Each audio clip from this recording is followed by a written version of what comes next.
This conference will now be recorded.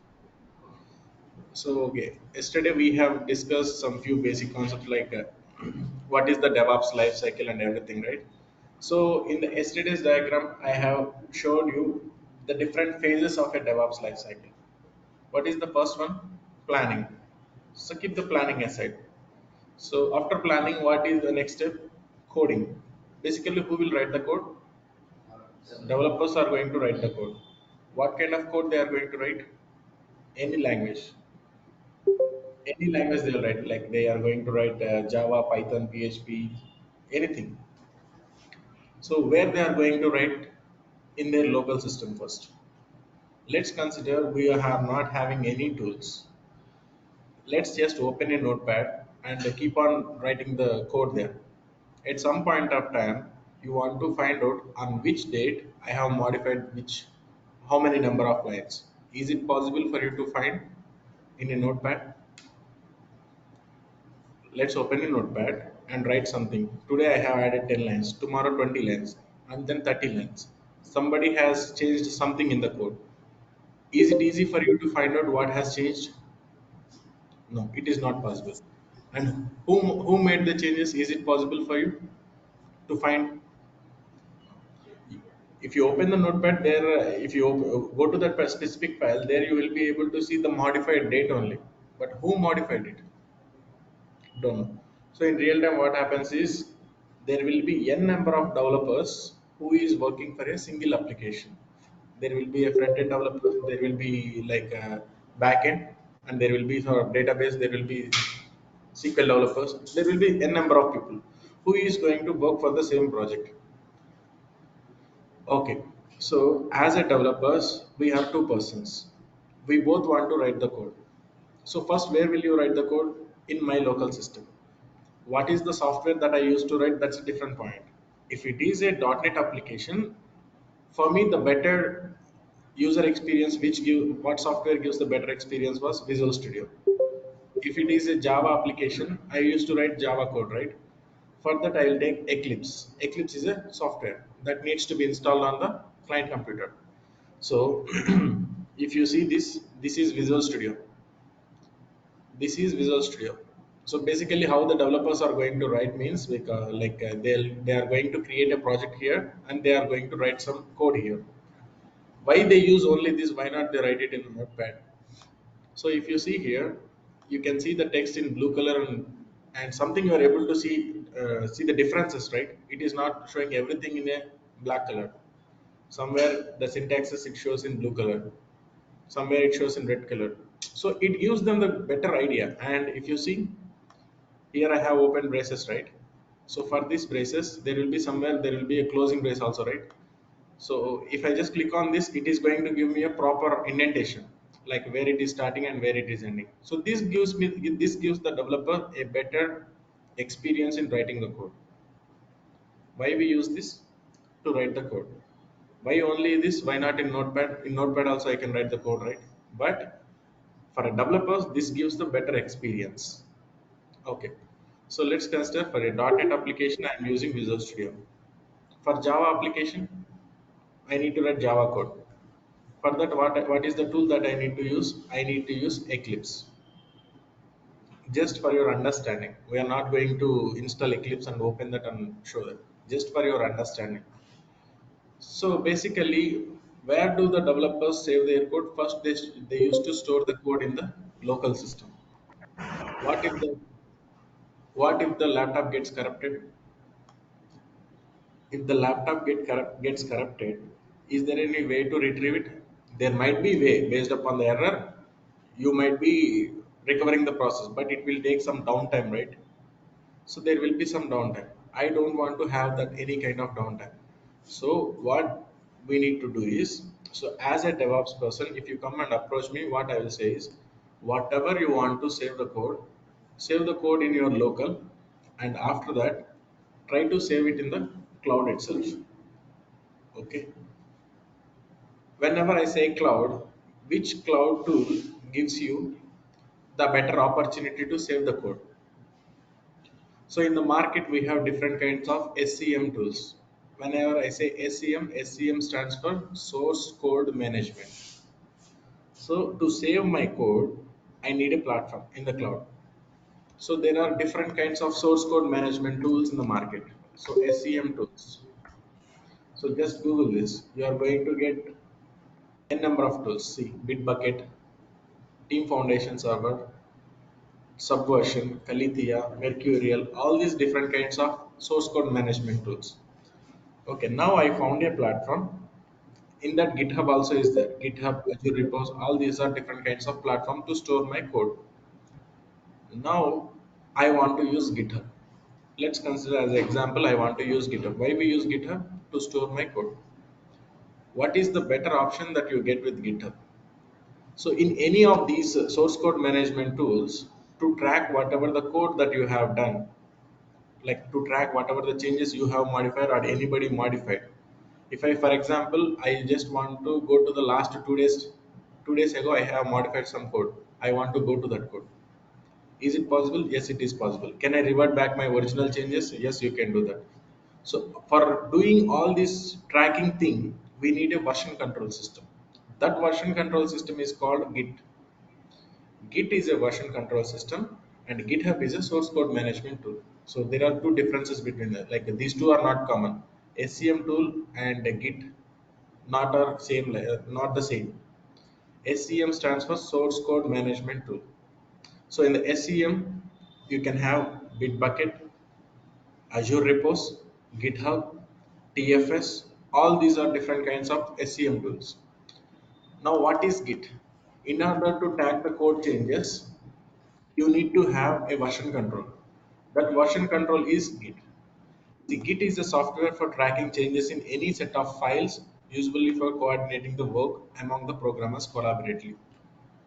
What I will do is, I'll just open a notepad. I'll write something. At some point of time, last month, whatever the line that I have had on this date, is it possible for you to go to that line in the notepad? No, it is not possible. Now what I will do is, whatever the code I write, I give everything to the Git. I say everything to the Git saying that please track this. So Git will keep on tracking it. So if you want to go back to the earlier changes, you can go back. So we'll see in the future things. So as of now, just try to understand SCM means source code management. Why we use it to store our code. In that, what is the version control system that you are using? Git. Git is a version control system. Why we use Git? To track the code changes. Who made the code changes? At what time? What did he add? How many number of lines he deleted? How many number of files the other person added? All these things it is going to track by using Git. Okay. Now what we used to do is before going to work on Git, first we need to have some basic understanding on Linux commands. Basic understanding on Linux commands. So how many commands we need to learn? At least as of now, just try to learn 8 to 10. These are very essential and very basic thing. So now you want some Linux basic commands. You want to know about some basic Linux commands, right? Now you will have a question: do I need to have Linux operating like Ubuntu operating system or CentOS to practice those? It's not required. So what you need to do is, so you can download Git Bash.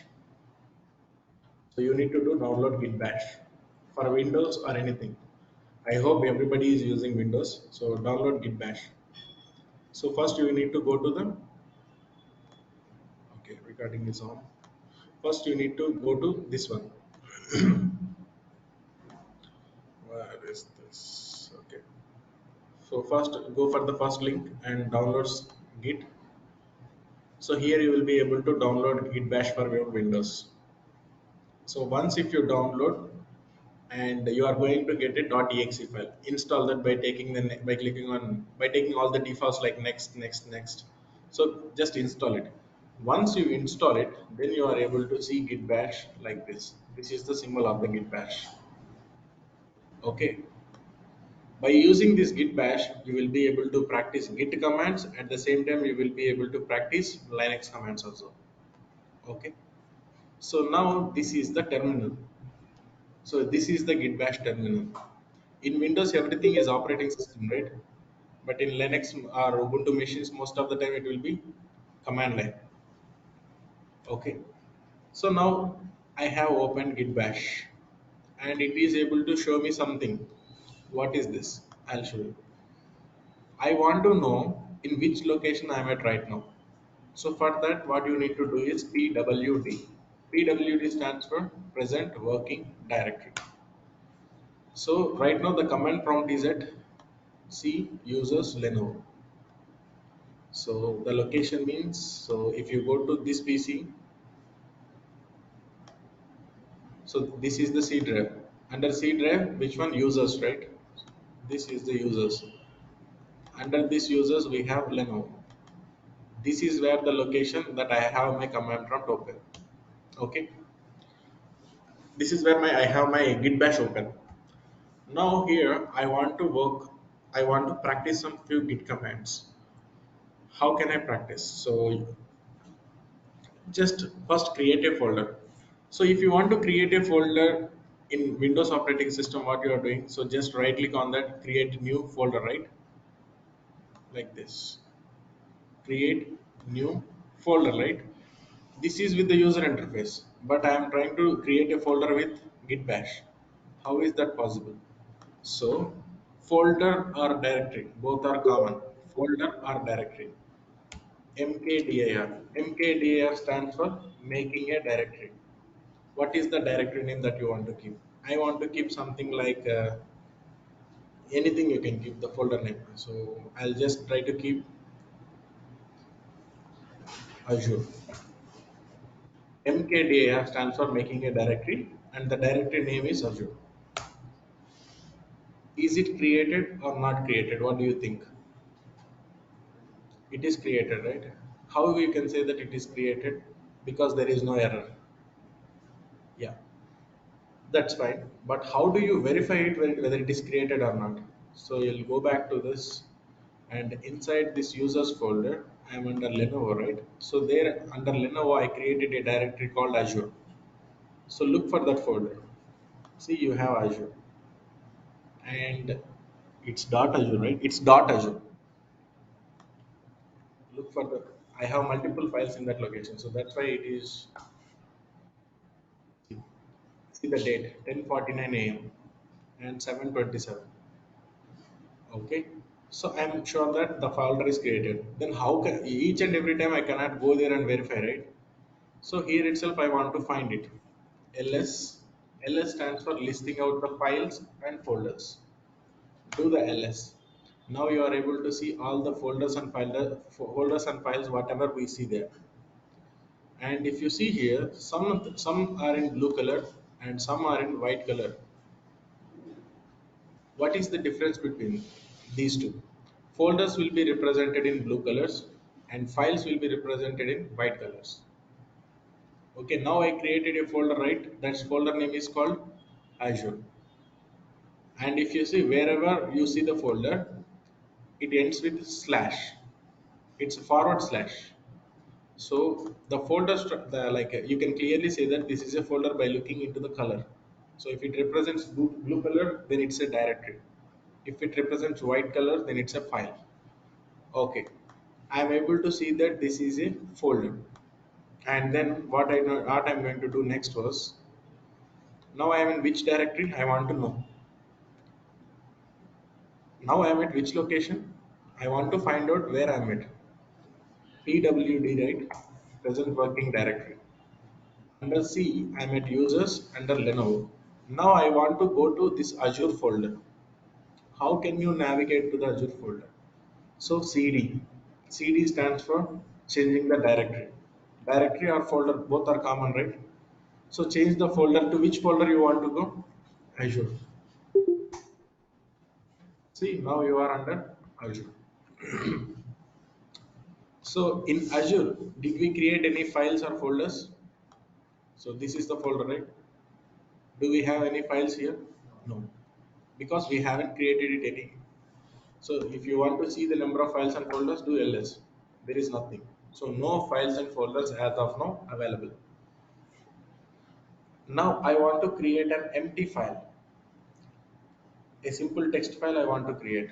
So you can create it by using a command called touch space file name. So what is the file name that you want to create? I want to create a file name called Chennai. I want to create a file with the name called Chennai. So just create it. Is it created or not? Verify it. ls. Okay. Now I am able to see that this is a file. How I am saying that it is a file? Color. Based upon the color, you can say it whether it is a file or folder. So now I am sure that this is a file. I want to write some information into the file. I want to edit the file. If you are doing that same on the, if you want to edit this what you are doing here, so just open this and it will open the notepad, right? So there you are going to edit the file, right, in the windows. So in the notepad is an editor. Now I want to execute the same thing here. I have an editor called vi. Vi is editor, visual editor. Vi space what kind of file you want to modify. Chennai is the file name. So what it has done was it just opened the file. Now I want to put some data. I want to insert some data. You need to press I. So if you see here, now this will be going into insert mode. Now whatever you want to write, you can write the information here. Once you have written the data and you want to store it, you for storing you need to press escape colon. So see the prompt will come here. Whenever I press escape, the prompt is going to come here. Here I am going to mention colon like this and WQ. W stands for write, Q stands for quit. That means write and quit. That means save and quit. Okay, do this. So now I just saved some information into the file. Now I want to see the information whether it is stored inside the file or not. How can you see? Do the same thing. Vi space Chennai again. Again, it will open in the notepad and it is going to show you. Yeah, that my information is stored. I want to write one more line. So click on I, insert mode. So here, I'll write some random thing. I have written some random words. And then I don't want to save this. For that, what you need to do is press escape. So you will prompt will come here. Colon. If I write WQ, it will be save and quit, right? Now what I want to do is I don't want to save this. So I'll just remove W. And then you need to use this symbol. It will be on top of the one. Quit. And just do this. Now I want to verify whether whatever the random data that I have written is stored or not.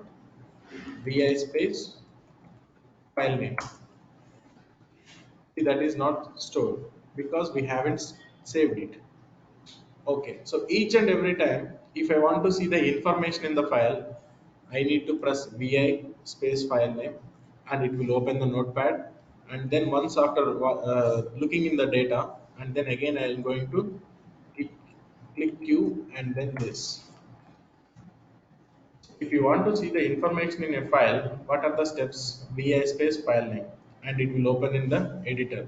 Again, I need to press escape colon Q to quit, to come out of it. That's a big process, right? I just want to print the information, whatever that is there in the Chennai file. Cat is a command. Cat space. What is the file name? Chennai.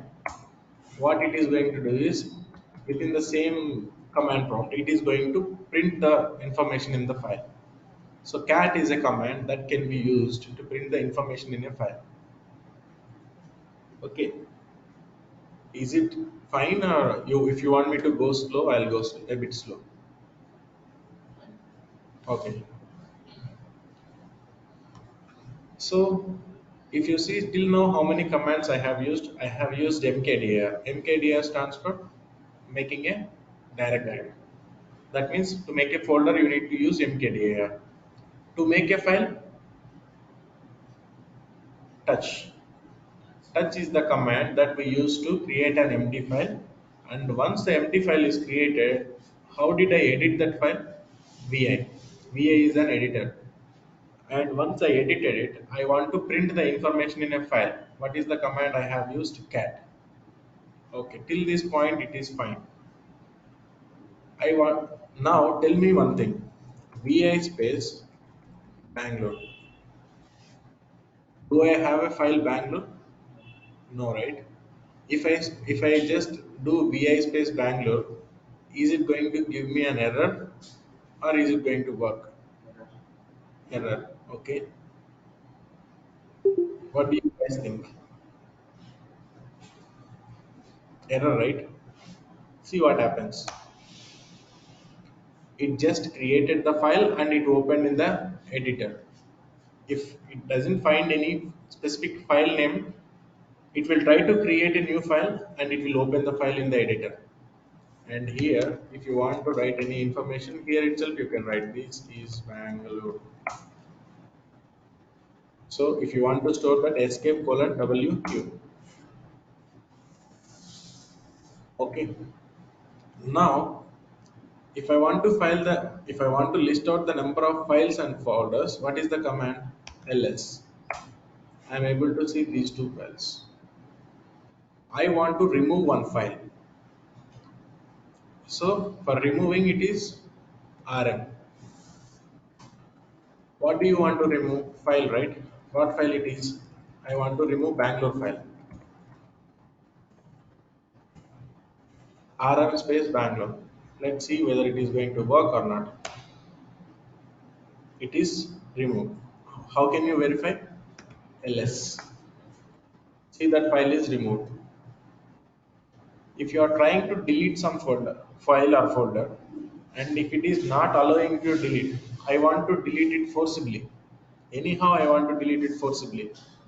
So rm minus rf. Rf stands for recursively and forcibly. What you want to delete? I want to delete a file called Chennai. See this? This is also deleted. See? ls. If you want to normally delete, you can do rm space file name. If you want to forcibly delete it, then you can use rm minus rf. Rf stands for recursively and forcibly. Delete this file. Okay. So see, as of now, do we have any files in Azure? No. I want to create one more folder inside Azure. So mkbar space. Let's keep it as lab. Lab is the folder name. And verify it whether it is created or not. It is created. Now I want to navigate into lab. cd space lab. If you want to create one file, touch is the command to create an empty file, right? I want to create three files at the same time. File 1, file 2, file 3. I want to create three files at the same time. So to create one file, it is touch space file name, right? The file name I am giving as file 1. I want to create three files, right? File 2, file 3. See what happens whether it creates three files or it will create a single file. So no error. Just verify. Is it three files or a single file? Hmm? It's a single file with the name called file 1, file 2, file 3. I don't want like this, so that's why I'm going to remove these files. rm minus rf. You don't have to give the complete name. Just to do fil, keep some words, keywords, and then press tab. It will autofill. So I just removed those files. As of now, do we have any files? No. I'm saying touch space file 1, file 2, file 3. I want three files. Now if I just hit enter, is it going to create three files or anything? See, no error. ls. Now it created three files. File 1, file 2, file 3. You don't have to mention comma there. Understood? So this is how you can create n number of files by using touch commands. But why we use cat command to print the information in a file? Now I have a requirement. I want to delete this lab folder. I don't want this folder. If I want to delete a file, what is the command I have used? rm. If I want to delete a folder, rmdir. Rmdir stands for remove directory. Directory or folder both are common. Now I am sitting inside the lab folder. I am sitting inside the lab folder and I am trying to delete the same lab folder. Is it possible? It's not possible. So I just want to come one step back. So that means I want to come to this folder. How can I just make one step back? cd dot dot. See, you will be navigating to the previous, one step back, you will be coming. Now, if you see here, I have the lab folder, right? Now I want to remove lab, rm space lab. If you do that, what happens? See, rm lab, it is not going to allow you. Says that it is a directory, it is not a file. So if I want to delete the directory rmdir space followed by the folder name, and see this what happens. If I earlier I just mentioned rm and it says that you need to use rmdir because it's a directory. Lab is a directory. So I just mentioned rmdir and it shows that if you want to delete an empty directory, then you can make use of rmdir. But I have some files inside it, right? So that's why it is not able to delete that. So that's why what I want to do is I will use rm. Rm stands for remove. Anyhow, I want to remove it recursively and forcibly. What you want to remove? Lab folder. See this. It is deleted, right? So if you want to remove any file or folder with the help of a command called rm minus rf, you can delete anything. Okay. Rf stands for recursively and forcibly. So like this, we can make use of some basic Linux commands. If I want to just come one step back by using a cd dot dot, it will just take me one step back. If I use three dots, that is not a command. See, I'll tell you. So right now you are in Azure, right? I'll just create one more folder called lab and I'll navigate into the lab. And if I just mention cd dot dot, I will be coming one step back. If I just keep three dots, see what happens. No such file or directory. So it is not going to consider three dots. Only two dots are fine for this. See, understood? Okay, I want to clear the complete screen. CLER, clear. Okay. I want to know whatever the commands that I have used till now. So if you take history, you are able to see the number of commands that you have used till now. Okay, that's fine. I'm just going to clear the screen. So let me just make a note of the commands that whatever I have used. So if you want to open a notepad, what you need to do is Windows R. It is going to take you to the run prompt. There I want what? Notepad. So this way also you can open a notepad. So first I created a folder by using mkdir command. I created a file using touch. And then whatever the data I have written, how did I save them? Escape plus colon WQ, write and quit. And then whatever the data that I have stored in the file, how did I print the information? By using a cat command. Cat space file name. I want to navigate from one folder to another folder, CD, change the directory. And then once after changing the directory, I want to come one step back, CD dot dot. And then I have removed the files, rm space file name. If not like this, then I have another option like rm minus. rf space followed by the file name or directory name. Okay. And then we have also used one more command like touch is the command I have already discussed. How to create a directory, we know that. How to create a file, touch is the command. How do you edit the file? By using which command you have done? Vi space file name. Like it is going to open in a editor. Okay. Vi space file name. So these are some of the very basic Linux commands that you need to aware of. Okay, these are very helpful in real time because as a DevOps engineer, you are not only going to work in Windows systems. There might be a chance you might be working on Linux operating systems also. So at least you should know about these things. Okay. And to list out the files and folders, we have used ls. Okay. Now tell me, what are the different kind of permissions we have? Read, write, execute. Read, write, execute, right? What does a reader can do? He can read the information. He can only read it, but he cannot make any changes.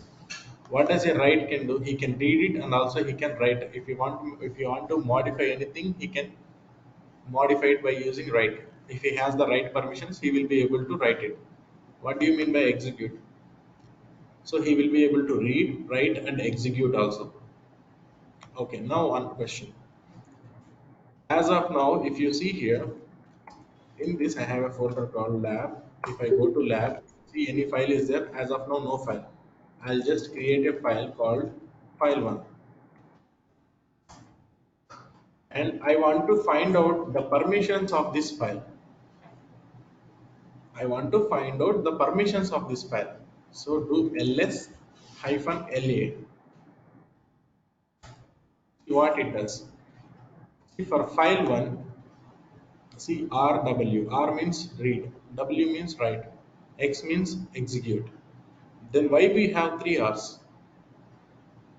Till this point it is user level. Till this point it is group level. Till this point it is other level. For user level I will give one permission. For group level I will give another permission. For others level I am going to give one more permission. So that's why we are able to see all this. And if you see here in the starting you are able to see D, and in the for this one you are able to see hyphen. If you see hyphen, that is a file. If you see D, that is a directory. Okay. So if you have any doubt, so what I'll do is I'll just go one step back. Here if you see I have a lab, right? ls hyphen la. See lab is a directory, right? So D. And here if you see rwxr, read, write, execute, and then read permission, and then execute permission. Like this we have multiple kind of permissions. What are different kinds of permissions? Three permissions: read, write, execute. I have added you to only read it. So what you can do? You can only read it, but you cannot edit it or you cannot delete it. You know the permissions, right? If I just make you as a reader, you will be only able to read it or view it. Apart from that, you cannot make anything. Now, I am able to see the file permissions. Till this point, it is fine. In the next classes, I will discuss how we need to change the permissions of this file. So till this point, any doubts? As of now, I have used only the very basic Linux commands. So if there is any doubt, post your question in the chat. I'll try to answer.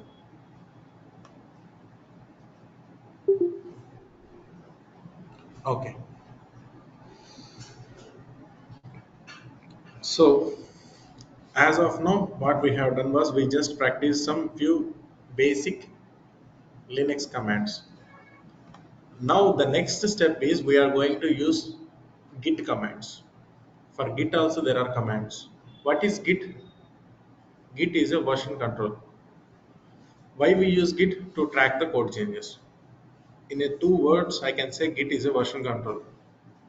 What we get with Git, in order to track the code changes, we need a version control system. That version control system is called Git.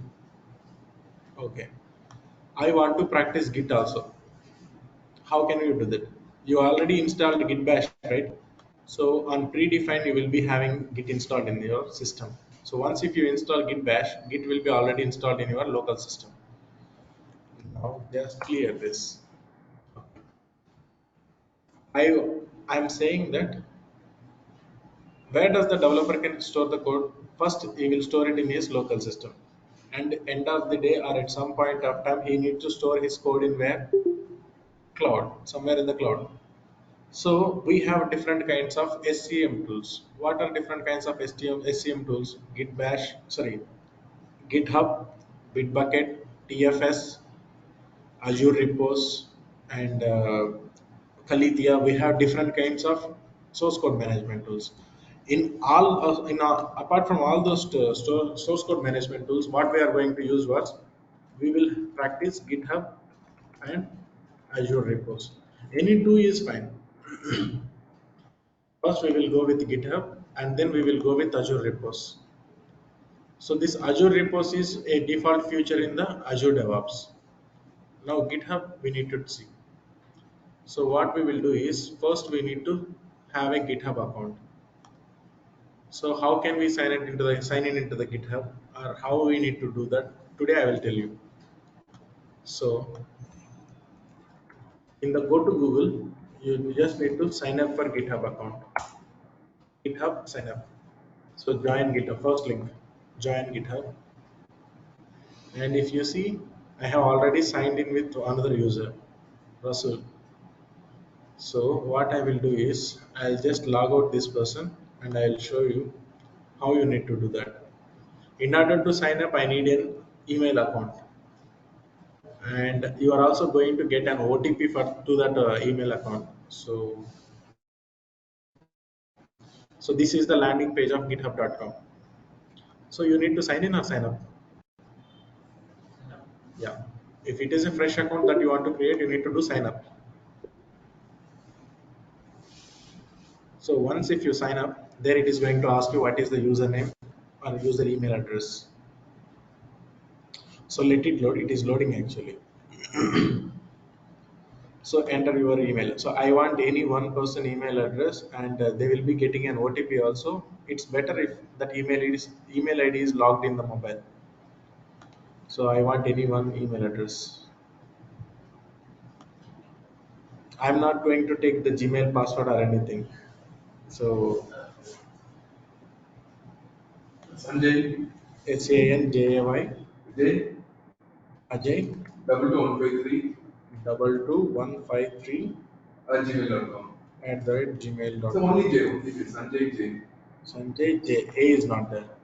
SAJ, J ಇರ್ತದೆ. ಇದಿಲ್ಲ okay. EO ಇಲ್ಲ, only J. SANJOE J. Okay, okay. Sanjay J. This one? 153. Double two 153. Okay. So click on create a password. So for creating the password, what I'm going to give is HYD8 version 123. Okay, let me note down the password. I'm going to forget this for sure. HYD8 version 123. This is the password that I kept for. Let me see whether it is going to take this password or not. Yes, it has taken. And enter the username. I am going to copy from this username. I'll just enter this here. Sanjay is all not available, so it is not taking this name. So what I will do is double two 153. So now it is available. Now you can take this. Do you want to get any updates from them? Strictly, no. Please solve this puzzle to verify that you are a human. Start the puzzle, and you need to pick the spiral galaxy. This one. Again, you need to pick the spiral galaxy. This one. Click on create account. So once you are done, that's it. Your account is created for you. So you are going to get the OTP right now. You need to enter that OTP.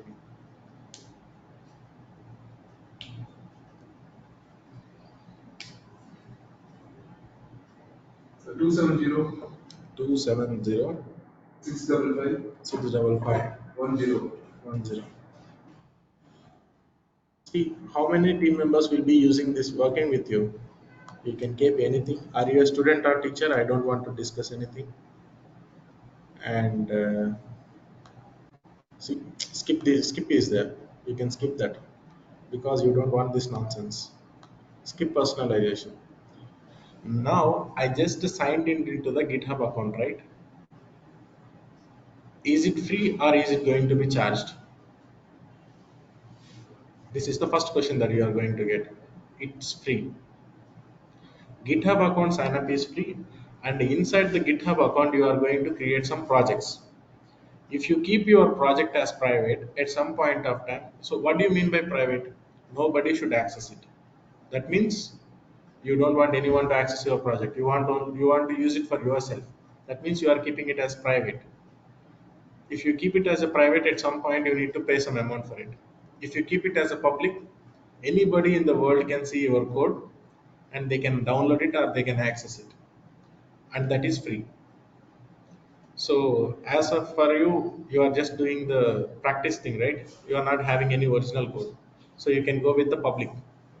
Okay. Once this account is signed up, what is the first step that you need to do is create a repository. And here also you have a create a repository. So first create a repository.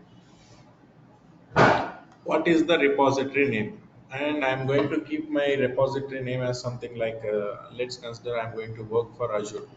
I'm just keeping Azure, or else if it is getting confused for you, I'll just take any one project. I'll keep Hercules. This is the project name. Like this is the repository name. Do you want to make it as public or private? Keep it as public. So anyone in the internet can see the repository. You can choose who can commit. Like if anyone wants to contribute the code to your application, your code to your account, that also it is possible. So as of for your practice, what you need to do is just go with the public and initialize the repository with. As of now, if you create the repository, like there will be no files. I want to initialize the repository with a readme file. So one sample file will be created inside it.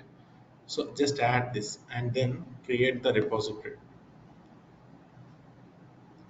So now in this account, I have Hercules is my repository. Inside this repository, I have a file called readme.md.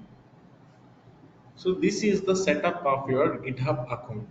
This is what first you need to set up. Okay. So once this setup is done, then we will proceed with the git commands. Okay. Till this point, any doubts, guys? Because